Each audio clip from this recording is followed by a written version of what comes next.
ನಮಸ್ಕಾರ ವೀಕ್ಷಕರೇ, ಗೌರಿ ಶಕ್ಕಿ ಸ್ಟುಡಿಯೋಗೆ ಸ್ವಾಗತ. ನಾವಿವತ್ತು ಜಿಗರ್ ಫಿಲಂನ ಟ್ರೈಲರ್ ಲಾಂಚಿಗೆ ಬಂದಿದ್ದೀವಿ. ಬನ್ನಿ ಚಿತ್ರತಂಡದವರ ಹತ್ರ ಮಾತಾಡೋಣ. ಈ ಟ್ರೈಲರ್ ಅಲ್ಲಿ ಏನೇನು ವಿಶೇಷತೆಗಳಿದೆ ಕೇಳೋಣ. ಬನ್ನಿ ಟ್ರೈಲರ್ ಲಾಂಚಿಗೆ ಹೋಗೋಣ.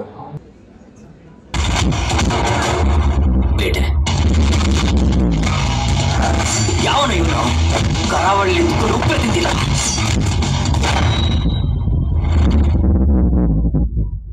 ಕಣ್ಣ ಮುಂದೆ ಬೆಳೆದ ಮಕ್ಕಳು ಹೀಗೆ ಸತ್ತು ಹೋದ್ರೆ ಎಷ್ಟು ಸಂಕಟ ಆಗ್ತದೆ ಗೊತ್ತಾ?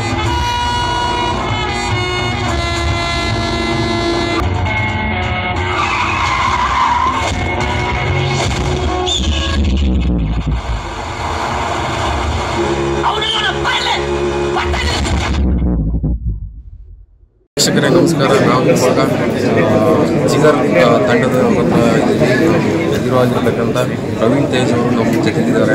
ಅವ್ರ ಜರ್ನಿ ತುಂಬಾ ಏನಂದರೆ ನಾವು ನೋಡಿರ್ತಕ್ಕಂಗೆ ಒಂದೊಳ್ಳೆ ಡಿಫ್ರೆಂಟ್ ಶೇಡ್ ಕ್ಯಾರೆಕ್ಟರ್ಗಳು ಮಾಡಿದ್ದಾರೆ. ಇದು ಅವರು ಒಂದು ಇದರಲ್ಲಿ ಅವರ ಒಂದು ಕರಿಯರಲ್ಲಿ ಇದು ಯಾವ ಥರ ಇರ್ಬೋದು, ಈ ಸಿನಿಮಾ ಯಾವ ಥರ ಇರ್ಬೋದು, ಇದು ಯಾವ ಥರ ಕ್ಯಾರೆಕ್ಟರ್ ಶೇಡ್ ಇರ್ಬೋದು ಕೇಳೋಣ. ಅವ್ರಿಗೆ ಏನು ಅನಿಸುತ್ತೆ ಕೇಳೋಣ ಬನ್ನಿ. ನಮಸ್ಕಾರ ಸರ್. 2009 ಜಾಲಿ ಡೇಸ್ ಇಂದ ಓಟುವರೆಗೂ ನಿಮ್ಮ ಜರ್ನಿ ನೀವು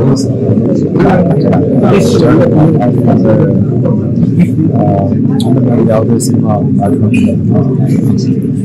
ಸಿನಿಮಾ ಹೀರೋ ಆಗಬೇಕು ಆಸೆ ಬಿಡ್ತಾರೆ. ಸೊ ಏನ ಇವಾಗ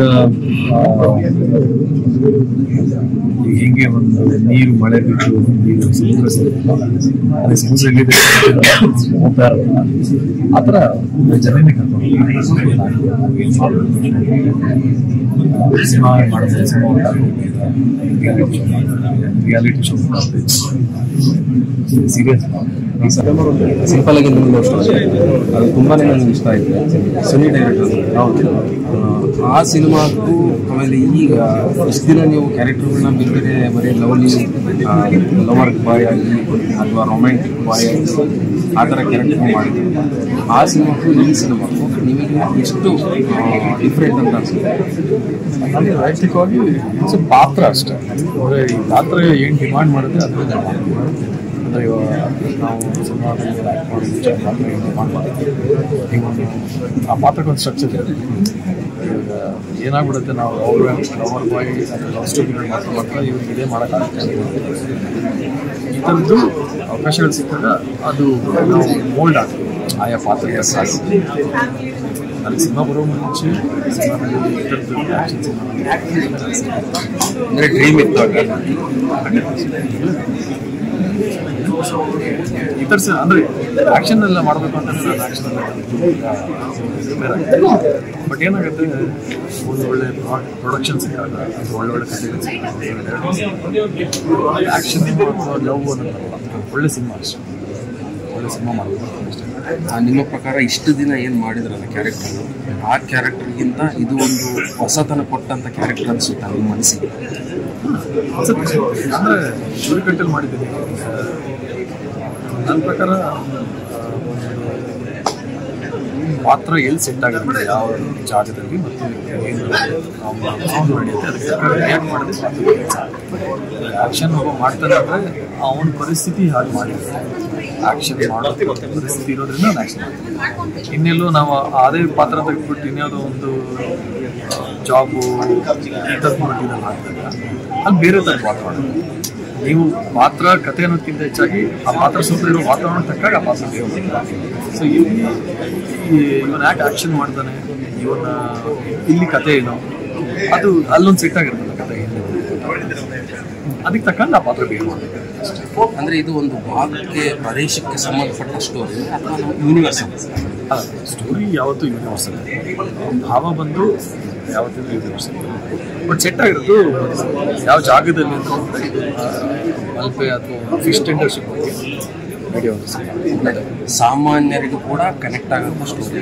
100% ಸಾಮಾನ್ಯರಿಗೂ ಕನೆಕ್ಟ್ ಆಗೋ ವಿಷಯಗಳಿದೆ. ತಾಯಿ ಈಗ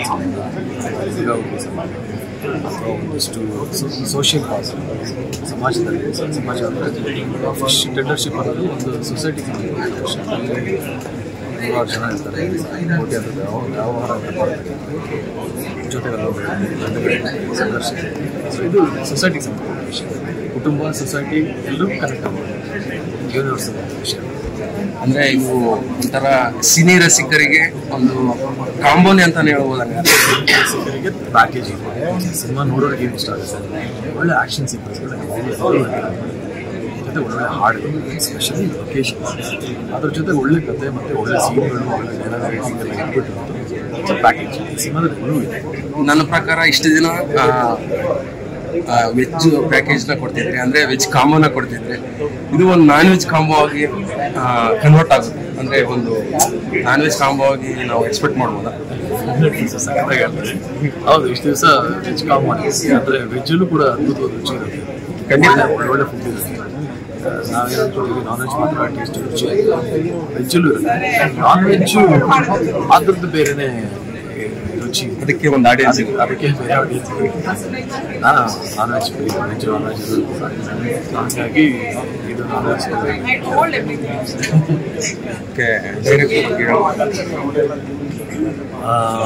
ಸೂರ್ಯಕುಂದರ್ ಅಂತ ನಿರ್ದೇಶಕ, ತುಂಬ ಒಂದು 17-18 ವರ್ಷದ ಎಕ್ಸ್ಪೀರಿಯನ್ಸ್. ತುಂಬ ಸಿನಿಮಾ ಕೆಲಸ ಮಾಡಿದ್ದಾರೆ ಅಸೋಸಿಯೇಟ್. ಮೊದಲನೇ ಬಾರಿ ಡೈರೆಕ್ಷನ್ ಪ್ರಿಪೇರ್ಡ್, ತುಂಬ ಕ್ಲಾರಿಟಿ, ತುಂಬ ಎಕ್ಸ್ಪೀರಿಯನ್ಸ್. ಖಂಡಿತ, ಯಾಕಂದ್ರೆ ಟ್ರೈಲರಲ್ಲಿ ಅದು ಕಾಣಿಸ್ತಾ ಇದೆ ಆ್ಯಕ್ಚುಲಿ. ಯಾಕಂದ್ರೆ ನೋಡಿದ್ರೆ ಗೊತ್ತಾಗ್ಬಿಡುತ್ತೆ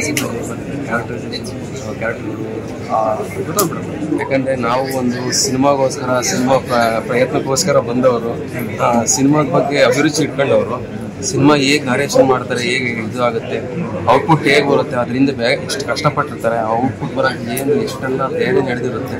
ಆ ಔಟ್ಪುಟ್ ಬಂದಾಗ ಅಂದರೆ ನಮ್ಮಂಥವ್ರಿಗೆ, ಸಿನಿಮಾ ಬಗ್ಗೆ ಗೊತ್ತಿರೋರಿಗೆ, ಆ ಕ್ವಾಲಿಟಿ ಆಫ್ ಮೂವಿ, ಆ ಕ್ವಾಲಿಟಿ ಆಫ್ ಸಿನಿಮಾಟೋಗ್ರಫಿ ಆಗಿರ್ಬೋದು, ಡೈರೆಕ್ಷನ್ ಆಗಿರ್ಬೋದು, ಕ್ಯಾರೆಕ್ಟರ್ ಮೇಲೆ ಕಾಸ್ಟಿಂಗ್ ಮಾಡಿರೋದಾಗಿರ್ಬೋದು, ತುಂಬಾ ಅದ್ಭುತ ಅನಿಸುತ್ತೆ ನನಗೆ. ಯಾಕಂದರೆ ಇವತ್ತು ನಾನು ನೋಡಿದ ತಕ್ಷಣ ವಾವ್ ಅನಿಸ್ತು.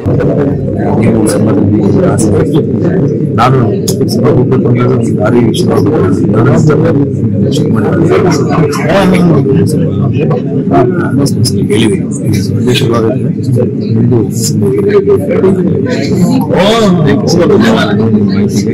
ನಿಮ್ಮ ಒಳ್ಳೆಯದಾಗಲಿ ಮತ್ತು ಸಿನಿಮಾ ಒಳ್ಳೆಯದಾಗಲಿ, ನಿಮ್ಮ ಕರಿಯರ್ ಒಳ್ಳೆಯದಾಗಲಿ. ನೀವು 10 ಹಲವು ಹೊಸ ಹೊಸ ಒಳ್ಳೆ ಸಿನಿಮಾಗಳನ್ನ, ಒಳ್ಳೆ ಕಂಟೆಂಟ್ ಓರಿಯೆಂಟೆಡ್ ಸಿನಿಮಾಗಳನ್ನ ನಾವು ಎಕ್ಸ್ಪೆಕ್ಟ್ ಮಾಡ್ತೀವಿ, ಆಡಿಯನ್ಸ್ ಕೂಡ ಎಕ್ಸ್ಪೆಕ್ಟ್ ಮಾಡ್ತೀವಿ. ಒಳ್ಳೆಯದಾಗಿ ಸರ್, ಆರೋಗ್ಯ ಮತ್ತು ಜಿಗರ್ ಫಿಲಂನ ಹೀರೋಯಿನ್ನು ವಿಜಯಶ್ರೀ ಕಲಬುರ್ಗಿ ಅವರಿದ್ದಾರೆ. ಬನ್ನಿ ಮಾತಾಡ್ಸೋಣ. ನಮಸ್ತೆ ಮೇಡಮ್. ನಿಮ್ಮ ಮೊದಲ ಮೂವಿ ಇದು ನಂದು ಸೆಕೆಂಡ್ ಮೂವಿ. ಫಸ್ಟ್ ಮೂವಿ ಬಂದು ಸಾಲ್ಟ್ ಅಂತ ಮಾಡಿದ್ವಿ. ಇದು ಜಿಗರ್ ಬಂದು ನನ್ನ ಸೆಕೆಂಡ್ ಮೂವಿ. ಯಾವ ಥರ ಕ್ಯಾರೆಕ್ಟರ್ ಮೇಡಮ್? ಇದು ಫುಲ್ ಆಗಿ ಒಂದು ಫ್ಯಾಮಿಲಿ ಓರಿಯೆಂಟೆಡ್ ಕ್ಯಾರೆಕ್ಟರು. ಸೊ ಒಂದು ಬಬ್ಲಿ, ಒಂದು you know like college going character, like young ಹುಡುಗಿ. ಸೊ ಡಬ್ಬಲ್ ಬೀಳ್ತಿದ್ದಾರೆ. ಸೊ ಏನಾಗುತ್ತೆ ಅಂತ ಜಿಗರಲ್ಲಿ ಗೊತ್ತಾಗುತ್ತೆ. ಮುಂಚೆ ಕ್ಯಾರೆಕ್ಟರ್ಗೂ ಈ ಕ್ಯಾರೆಕ್ಟರ್ಗೂ ಒಂದು ಸ್ವಲ್ಪ ಡಿಫ್ರೆಂಟ್ ಇದೆ. ಬೇರೆ ಮೂವೀಸ್ ಏನು ಎಕ್ಸ್ಪೆಕ್ಟ್ ಮಾಡ್ಬೋದು? ಸೊ ಎಕ್ಸ್ಪೆಕ್ಟೇಷನ್ಸ್ ಅಂದರೆ like U C a side of me where you know like ಒಂದು ಯಂಗ್ ಬಬ್ಲಿ ಕ್ಯಾರೆಕ್ಟರ್ಸ್ ಯೂಶ್ವಲಿ ಒಂದು ಹೀರೋಯಿನ್ ಪಾತ್ರ ಸಿಕ್ಕಿದ್ರೆ, ಯುನೋ ಇನ್ ಆಕ್ಷನ್ ಮೂವಿಯಲ್ಲಿ ಹೌ ಹೀರೋಯಿನ್ಗೆ ಒಂದು ಪಾತ್ರ like she fall in heroine ಅದರ ಒಂದು ಕ್ಯೂಟ್ ಸ್ಟೋರಿ. ಸೊ ಸಾಂಗ್ಸು ನೀವು ಅನ್ಕೊಂಡಿರೋ ಥರ ಸಾಂಗ್ಸ್ಗಳು ಆ ಥರ ಬಂದಿದೆ. ಯಾ, ಸೊ ಸಾಂಗ್ಸ್ ಎಲ್ಲ ತುಂಬ ಚೆನ್ನಾಗಿ ಬಂದಿದೆ. ಸೊ ಸಂಜಿತ್ ಹೆಗ್ಡೆ ಅವರು, ಆಮೇಲೆ ವಿಜಯ್ ಪ್ರಕಾಶ್ ಅವರು ಹಾಡಿದ್ದಾರೆ. ಸೊ ಒಂಥರ ಲೈಕ್ ನ್ಯೂ ಕಮರ್ಗೆ ಒಂಥರ ಅದು ಡ್ರೀಮ್ ಕಮ್ ಅಲ್ಲ. So first of all working with Praveen Tej was ಅವ್ರು. ಸೊ ನಾನು ಥಿಯೇಟರ್ಗೆ ಹೋಗಿದ್ದೆ. ಸೊ ಯೂಶಲ್ ಯಾವ ಚಾನ್ಸ್ ಸಿಗ್ಬೋದು ನನಗೆ ಅಂತ ನಾನು ಯೋಚನೆ ಮಾಡಿದೆ. ಸೊ ಫೈನಲಿ ಆಲ್ಮೋಸ್ಟ್ 2 ವರ್ಷ ಆದಮೇಲೆ ಆ ಚಾನ್ಸ್ ಇತ್ತು. So I would like to thank my directors and producers. Like ತುಂಬಾ ಸಪೋರ್ಟ್ ಮಾಡಿದ್ದಾರೆ ಅವರು. ಸೊ ಎಲ್ಲರೂ ಸಪೋರ್ಟ್ ಮಾಡಿದ್ದಾರೆ. ನಿಮಗೆ ಎಷ್ಟು ಸಾಂಗ್ಸ್? ನನಗೆ 3 ಸಾಂಗ್ಸ್ ಇದೆ. ಒಂದು ವಾಂಟೆಡ್ ಸಾಂಗ್ಸ್, ಒಂದು full love song, and third one ಬಂದು ಪ್ಯಾಟರ್ನ್.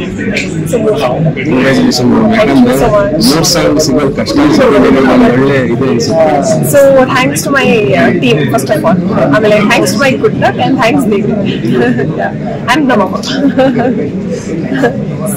ಫ್ಯಾಮಿಲಿ ಸಪೋರ್ಟ್ ಅದು ಒಂದು ಆಲ್ಮೋಸ್ಟ್ 1 hour ಆಗುತ್ತೆ ನನಗೆ ಎಕ್ಸ್ಪ್ಲೇನ್ ಮಾಡಿದ್ರೆ. It was I didn't get support instantly from family, but then ನಮ್ಮಮ್ಮ ತುಂಬಾ ಸಪೋರ್ಟ್ ಮಾಡಿದ್ದಾರೆ. ಸೊ ತುಂಬಾ ಟೈಮ್ ತಗೊಳ್ತು ಆಕ್ಚುಲಿ, ಲೈಕ್ ನಮ್ಮ ಫ್ಯಾಮಿಲಿ ನಮ್ಮದು ಟೀಮ್ನ ಮೀಟ್ ಮಾಡಬೇಕಿತ್ತು. ಅವಾಗ ಅವ್ರಿಗೆ ಒಂಥರ ಕಾನ್ಫಿಡೆನ್ಸ್ ಬಂತು, it's okay to like our daughter go and act ಅಂತ. ಸೊ ಒಂಥರ ಸಪೋರ್ಟ್ ಟ್ರಸ್ಟ್ ಬಂದಾಗ they're from then on they're fine. ಸಿನಿಮಾದಲ್ಲಿ ನಿಮಗೆ ಯಾವ ಕ್ಯಾರೆಕ್ಟರ್ ಇಷ್ಟ? ಸೊ ಸಿನಿಮಾದಲ್ಲಿ ನನಗೆ ನನ್ನ ಕ್ಯಾರೆಕ್ಟರೇ ಆಬ್ವಿಯಸ್ಲಿ ನಿಮಗೆ ಆಬ್ವಿಯಸ್ಲಿ ಅಲ್ಲ, ನನ್ಗೆ otherwise I wish I had the villain character also, because ನನಗೆ ತುಂಬಾ ಪಂಚ್ ಮಾಡೋಕ್ಕೆಲ್ಲ ಇಷ್ಟ. So I liked Praveen's and Yash Shetty ಅವರು ಲೈಕ್ ಫುಲ್ ಆಕ್ಷನ್ ಎಲ್ಲ ಇತ್ತು. ನಾನು ನೋಡ್ತಾ ಇದ್ದೆ ಅವರು ಮಾಡ್ತಾ ಇರೋದು, ಲೈಕ್ ಫುಲ್ ಫೈಟ್ ತುಂಬಾನೇ ಕಷ್ಟ ಆಯ್ತು, ತುಂಬಾನೇ ಚಾಲೆಂಜಿಂಗ್ ಇತ್ತು, ಬಟ್ ಸೂಪರ್ ಆಗಿ ಮಾಡಿದ್ರು. ಕನಸಲ್ಲೆಲ್ಲ ಕಾಡಿದ್ದ ನಾನು ಕನಸಲ್ಲಿ ಕಾಡಿದ್ದ ಮದರ್ ತೆರೆಸಾ ಇರ್ಬೋದು. ಒಂದು simple cute character, people helping character. Madam ಫ್ಯಾಮಿಲಿಯಲ್ಲಿ ಸಿನಿಮಾದಲ್ಲಿ ಕನಸಲ್ಲೂ ಕಾಡಿದ್ದ ಕ್ಯಾರೆಕ್ಟರ್. ಸಿನಿಮಾದಲ್ಲಿ ನಂದೇ ಕ್ಯಾರೆಕ್ಟರ್ ನಾನು ಇದು ಮಾಡಬೇಕಿತ್ತು, ಇನ್ನ ಇಂಪ್ರೂವ್ ಮಾಡಬೇಕಿತ್ತು, ಆಮೇಲೆ ಕ್ಯೂಟ್ ಆಗಿ ಮಾಡಬಹುದಿತ್ತು, ಇದು ಅದು ಬರ್ತಲ್ಲ. ಸೊ ಆ ಥರ ಒಂದು ಫುಲ್ ಡ್ರೀಮ್ಸ್ ಬರ್ತಿತ್ತು ನನಗೆ. ಮೇಡಮ್ ಕಥೆಯನ್ನ ಯಾರು ಓಕೆ ಮಾಡ್ತಾ ಇದ್ರು? ಕ್ವಶನ್ ಕೇಳಿ ಬರ್ತದೆ. ಫ್ಯಾಮಿಲಿನಲ್ಲಿ ಕತೆ ಯಾರು ಓಕೆ ಮಾಡ್ತಾರೆ? ನಾನು ಫ್ಯಾಮಿಲಿನಲ್ಲಿ ಯಾರು ಹೇಳಿಲ್ಲ ಕತೆ. ಸೊ ನಾನು ಸರ್ಗೆ ಮೀಟ್ ಮಾಡಿದ್ದೆ. ಫಸ್ಟ್ ಆಡಿಷನ್ ಆಯಿತು, ಆಮೇಲೆ ಸ್ಕ್ರಿಪ್ಟ್ ರೀಡಿಂಗ್ ಇತ್ತು. ಆವಾಗ ನಾನು ಆಲ್ಮೋಸ್ಟ್ 4 hours ಜೊತೆ ಇದ್ದೆ. Like each and every line ಮತ್ತು ಹೋಲ್ ಮೂವಿ ಡಿಸ್ಕ್ರೈಬ್ ಮಾಡಿದ್ರು. ಆಮೇಲೆ ಒಂಥರ ಲೈಕ್ ಹಾಫ್ ಪೋರ್ಷನ್ ಆದ ತಕ್ಷಣನೇ ನನಗೆ ಅದು ಕಾನ್ಫಿಡೆನ್ಸ್ ಬಂತು, ಈ ಮೂವಿ ಮಾಡ್ಬೋದು, ಈ ಸ್ಟೋರಿ ಈ ತರ ಇದೆ, ಲೈಕ್ ಒಂಥರ ಕಾನ್ಫಿಡೆನ್ಸ್ ಬಂತು ನನಗೆ ಮಾಡ್ಬೋದು. ಥ್ಯಾಂಕ್ ಗಾಡ್ ನನಗೆ ಈ ತರ ಪಾತ್ರ ಸಿಗ್ತಿದೆ, ಥ್ಯಾಂಕ್ ಗಾಡ್ ಈ ಕ್ಯಾರೆಕ್ಟರ್ ಈ ತರ ಇದೆ ಅಂತ ಅನ್ಸ್ತು. ಸೊ ನಾನು ಯಾರಿಗೂ ಹೇಳಿಲ್ಲ, ಒಂಥರ ಸರ್ಪ್ರೈಸ್ ಇಡೋಣ ಅಂತ ನಮ್ಮ ಫ್ಯಾಮಿಲಿಗೆ 5th ಜುಲೈಗೆ ಅವರು ನೋಡ್ತಾರೆ. ಸೊ ಅವಾಗ ಅವ್ರಿಗೆ ಗೊತ್ತಾಗುತ್ತೆ. ಅಂದ್ರೆ ಮುಂಚೆಯಿಂದಲೂ ಸಿನಿಮಾದಲ್ಲೇ ಜಾಸ್ತಿ ಆಸಕ್ತಿ ಇತ್ತು, ಅದು ಆಬ್ವಿಯಸ್ಲಿ ಇರುತ್ತೆ. ನೀವು ಯಾವ ಇದರಿಂದ ಬಂದವು, ಯಾವ ಫೀಲ್ಡ್ ಅಂದ್ರೆ ಮಾಡಲಿಂಗ್? ಸೊ ನಾನು ಆಕ್ಚುಲಿ ಸ್ಟಾರ್ಟ್ ಮಾಡಿದ್ದು ಡೈರೆಕ್ಟ್ಲಿ ವಿತ್ ಆಕ್ಟಿಂಗ್. ಸೊ ಆಮೇಲೆ ಫಸ್ಟ್ ಆಫ್ ಆಲ್ ನಾನು ಕಾಲೇಜ್ ಸ್ಕೂಲಲ್ಲಿ ಎಲ್ಲ ಡ್ರಾಮಾ ಮಾಡ್ತಿದ್ದೆ. ಸೊ ಅದ್ರ ಬಗ್ಗೆನೇ ಜಾಸ್ತಿ ಪ್ಯಾಷನೇಟ್ ಆಗಿದ್ದೆ ನಾನು. ಆಮೇಲೆ ಬಟ್ ಆಡಿಷನ್ ಕೊಡೋಕ್ಕೆ ಒಂಥರ ನನಗೆ ಧೈರ್ಯ ಇರಲಿಲ್ಲ, because family support was lacking. So ನಾನು ಹೋಗಿ ಸೀಕ್ರೆಟ್ ಆಗಿ ಆಡಿಷನ್ ಮಾಡಿದೆ ಫಸ್ಟ್ ಮೂವಿಗೆ. ಅದು ರಿಲೀಸ್ ಆಗಿಲ್ಲ, but that was my first ever audition ಎಲ್ಲ. ಸೊ ಅವಾಗ ಕೊಟ್ಟಾಗ ನಾನು ಅದರಿಂದ ಸ್ಟಾರ್ಟ್ ಮಾಡಿದ್ದು, ಲೈಕ್ ಒಂಥರ ಧೈರ್ಯ ಬಂತು, ಸ್ವಲ್ಪ ಹೋಗ್ಬೋದು ಮಾಡ್ಬೋದು ಅಂತ. ಸೊ ಅವಾಗ ಫಸ್ಟ್ ಮೂವೀಸ್ ಇದ್ದಾಗ ಅವಾಗ ಮುಂಚೆ ಸ್ವಲ್ಪ ಮಾಡಲಿಂಗ್ ತುಂಬ ಸ್ಟ್ರಗಲ್ಸ್ ಇತ್ತು. It was not at all easy to have contacts, to ಜನರು ಸಿಗ್ಬೇಕಲ್ವಾ ಒಳ್ಳೆಯದು first of all in the industry where people down so much. So it was long process for me to get good people and to work with good people ಅನ್ಬೋದು. ಹೊಸ actress ಕನಸಿರುತ್ತೆ, ಕನಸು ಹೊತ್ಕೊಂಡು ಅವರು ಏನೋ ಮಾಡ್ತಾ ಇರ್ತಾರೆ, ಅಂತರಿಗೆ ಏನು ಇಷ್ಟ? Just believe in your dreams, ಮಾಡ್ತಾ ಇರೋ, ಸಮ್ಡೇ ವಿಲ್ ಬಿ ದೇರ್ ಅಷ್ಟೇ. Just follow your dream. ಕಷ್ಟ ಇರುತ್ತೆ, God is there. Okay, Vijayashree Kalaburagi ಅವರು ಈ ತರ ಸಿನಿಮಾದ ಬಗ್ಗೆ ಹೇಳಿದ್ರು, ಅವರ ವೈಯಕ್ತಿಕ ವಿಚಾರಗಳು ಕೂಡ ಅನಿಸಿಕೆಗಳನ್ನ ಅಭಿಪ್ರಾಯಗಳನ್ನ ವ್ಯಕ್ತಪಡಿಸಿದ್ದಾರೆ. ಜಿಗರ್ ಚಿತ್ರ ರಿಲೀಸ್ ಆಗ್ತಿದೆ on July 5th in theatres. So please ಎಲ್ಲರೂ ನಮ್ಗೆ ಸಪೋರ್ಟ್ ಮಾಡಿ, ಗೌರಿ ಶೆಟ್ಟಿ ಸ್ಟುಡಿಯೋಸ್ಗೆ ಸಪೋರ್ಟ್ ಮಾಡಿ, ಲೈಕ್ ಮಾಡಿ, ಶೇರ್ ಮಾಡಿ. ಗೌರಿ ಶೆಟ್ಟಿ ಸ್ಟುಡಿಯೋ ನನ್ನ favourite channel. Gauri Shetty favourite anchor. ತುಂಬ ಅದ್ಭುತವಾಗಿರುತ್ತೆ, ಅದ್ಭುತವಾದ ಕಂಟೆಂಟ್ಗಳು ಮಾಡ್ತಾರೆ. ಸ್ಪಿರಿಚುವಲ್ ಆಗಿರ್ಬೋದು ಅಥವಾ ಕ್ರೈಮ್ ಆಗಿರ್ಬೋದು, ಆ ಥರ ವಿಷಯಗಳು ತುಂಬ ಸೆನ್ಸಿಬಲ್ ಆಗಿರುತ್ತೆ. ನನ್ನ ಫೇವ್ರೇಟ್ ಚಾನಲ್. ಇನ್ಫ್ಯಾಕ್ಟ್ ನನ್ನ ಯೂಟ್ಯೂಬಲ್ಲಿ ಯಾವಾಗಲೂ ಒಂದ್ಸಲ ಗೌರಿ ಶಂಕಿ ವಿಡಿಯೋ ಅಂತ ಟೈಪ್ ಮಾಡಿ ಯಾವ್ದಾದ್ರು ಹೊಸ ವಿಡಿಯೋ ಬಂದಿದೆ ಅಂತ ಚೆಕ್ ಮಾಡಿ ಪಾಡ್ಕಾಸ್ಟ್ ಚೆಕ್ ಮಾಡ್ತಿರ್ತೀನಿ. ಸೊ ಇದು ಒಂದು productive, very useful podcast channel. Don't miss to